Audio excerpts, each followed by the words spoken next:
so sharp today. So. The amount of stuff you were doing, kind of 18-yard box work, is that any response to the film from the weekend, or just something you're working on now? No, we've done that the last couple of weeks. Just to defensively to get guys to close the ball down in and around the 18. And it's good for forwards to get into that habit of pulling the trigger and finishing off the chances when you get in the 18-yard box. Sometimes you can try and overplay, and all you have to do is shift the ball half a yard and pull the trigger and hit the target. And so we just try to encourage you guys to take the shots. It's a wider field at Home Depot Center than at Gerald. When do you adjust practice at all to get guys to use most of that width? Yeah, what we're going to try and do tomorrow is we're probably going to try and play the full width of the two fields. And it's like you can overanalyze things. For me, it's not about that. Just try to keep it simple. Same message, simple. Game mentality's got to be the same. Training mentality's got to be the same. We're going to play another good team in the Galaxy. We've got to go out. We've got to compete. We've got to play our game. And lose the ball, we've got to get back behind the ball and be hard to break down. So no, it's just same game prep. Is Troy healthy enough now that he would be eligible at least to more of an open competition? The last few weeks it was kind of just Jay. Yeah, he looks good to go now, which is great because it seems that it's been such a long time since we had him in the nets, So we'll look at him over the next couple of days. We'll have a chat with him and see how he feels, how his body feels physically. Because it's the first couple of days you come back, you can go on adrenaline alone, and then as the body kicks in again, and you start to feel the lactate and the stiffness, then maybe he's not ready to go. So we'll talk to him near the game time to see how he feels. Are you looking forward to having a first reserve division game this weekend? Yeah, and it's the same mentality for the reserves as it is for the first team.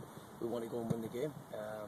And I said this to Amos, that you'll have my full backing because that's what Dominic did with me in Houston, and we won the reserve league, and it's still sticks in my mind the day that we won it, and I was very proud of them reserve players. So we want to go out, and it's the same. As I've said time and time again, doesn't matter who you're playing against, the U18 national team, U12, Portland Timbers, it doesn't matter. You go out to win the game. So come Sunday morning, hopefully we've had a positive result the night before. The guys can go out and play well again. Are you likely to be more involved with the reserves than most head coaches would be because you've done it before in Houston? You see its value. No, I'll give them all the backing. Amos will be taking that team. I'll give Amos all the backing that we possibly can with the players, that everybody's healthy, etc. But yeah, we want to go and put a good show on. I mean, if you put a Timbers uniform on, then you want to go and win games. LA's a pretty loaded team. What worries you most about them, if anything, and how do you plan to attack them? How do you plan to neutralize them? Dallas were the same. We've got the MVP of the league, David Ferreira, highly talented player. We didn't do anything extra to man mark him and stuff. I don't like doing that because I think it throws the shape of the team off, and then you start to concentrate on what Landon's doing, rather than what we need to do to win the game. It's the same again. He's going to play in the game. You have to be aware of him at all times. He's got super pace, great technique, great finisher.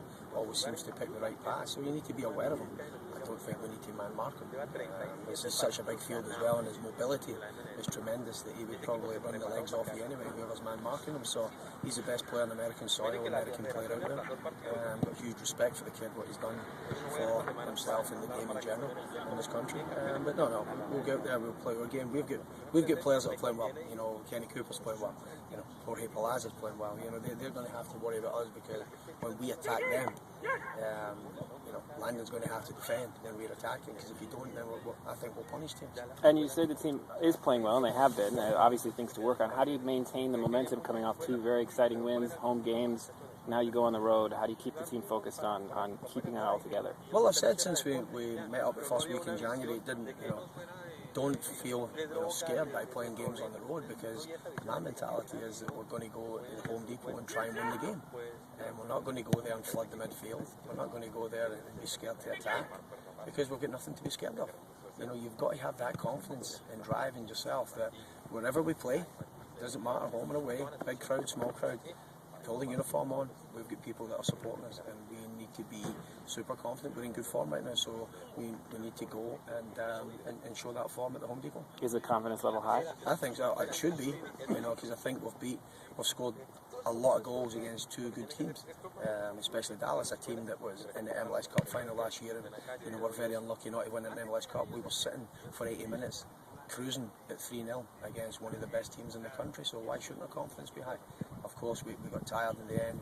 We got punished by a couple of mistakes. We top player, and that's going to happen in any game. I watched Tottenham Arsenal play yesterday, and there's mistakes there, and 3 goals given up. You know, it happens at the highest level. So don't be surprised when it happens at our level too. You know, you're going to score goals. And most goals come from mistakes, as I've said before. But no, we feel good about ourselves right now. It's important that we keep it going. Go ahead. Does it feel a practice a little different this week now that you have a couple of wins under the belt? No, because I always try and keep an even keel. You know, I don't look at myself as being the best coach in the country now because we've won 2 games, and when we get beat 2 games, I don't look at myself as being the worst coach in the country. We've got, I've got a great staff behind us. We've got a good group of guys that have worked hard for us since day one. We get punished with a couple of fantastic goals early on and a couple of individual errors. I think now we're starting to kind of get rid of them individual errors. We're starting to score goals and we feel confident. But going into Saturday again is a totally different game again. People will look to the fact that, well, can the Timbers play away from home? Now that's another step for us to prove people, hey, look, we can play away from home. We've proved that we did well against New England away from home, and we're unlucky not to win the game. Now we've got to go to the Home Depot this Saturday and have the same mentality, go out, try and win the game, get 3 points. Coach, do you have already a game plan as far as integrating Chará into the lineup, or just kind of? Well, I mean, he's a super player. You know, we've tracked him for since away last October, November of 2010. We've been trying to get him. We've been actually pretty lucky because everybody we've tried to get, they've not came to the club right away, but they've eventually fallen into our laps, which has been tremendous. I can't fault Gavin's effort and Merritt's effort for putting up the finances to bring guys to the club. So been great. But get Diego here, and the team's playing well at the moment. If we can get him in, then maybe he gets on the bench at the weekend. We'll see. And Perlaza, when he scored the first goal in the game against the Fire, it seemed to kind of change his appearance on the game. Yeah, for sure. And watching him again today in the one-on-ones that we did there, he's a fantastic finisher. He's got such an explosive 2 steps. He can shift the ball half a yard and pull the trigger. He excites me, and you could not meet a nicer individual away from the game. He's came in. Some foreign players come to this league and they see the strengths and the weaknesses here. One of the strengths is how athletic it is and how powerful this league is. He has really taken that on board. He's been in the gym. He's been working hard at his strengths because that's what top players do. They adapt to different cultures, and he's taken the right steps forward to do that.